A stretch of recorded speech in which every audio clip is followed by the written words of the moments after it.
सबसे पहले तो ये कि 9 मई का जो इंसिडेंट है अब वो सब ने देखा।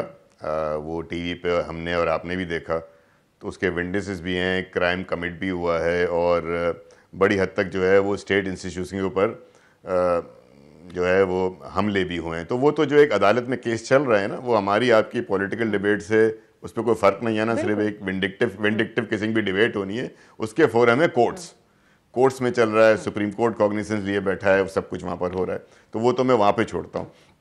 दूसरी बात ये कि मैं थोड़ा सा इख्तलाफ रखूँगा। जो वांटेड है, हम इस दौर से गुजरे हैं एक ज़माने में और तकरीबन तमाम सियासी जमातें गुजरती हैं। अगर मैं वांटेड हूँ किसी भी वजह से और मैं अपने घर में आ गया हूँ या पनाह लेने आ गया हूँ या 1 घंटे के लिए अपने बुज़ुर्ग माँ बाप के पास आ गया हूँ, तो यार उन माँ बाप का तो कसूर नहीं है ना।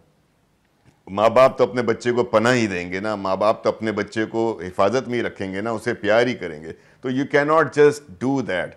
ये नहीं ठीक है। ये हमारे कानून नाफिज करने वाले इदारों को, पुलिस वालों को भी ख्याल करना चाहिए कि एक 82 साल बुजुर्ग आदमी जो सूबे का गवर्नर भी रह चुका है, रिस्पेक्टिव, उसके बेटे को नहीं डिफेंड कर रहे हैं, लेकिन फ़र्ज़ करें वो आ भी गया था, तो I don't think it's a good optic. ये अच्छी पिक्चर नहीं गई है। इससे हम सबको इस हवाले से ज़रूर मदद करनी चाहिए कि बुजुर्ग वालिदैन क्या अपने बच्चों से प्यार करना छोड़ देंगे?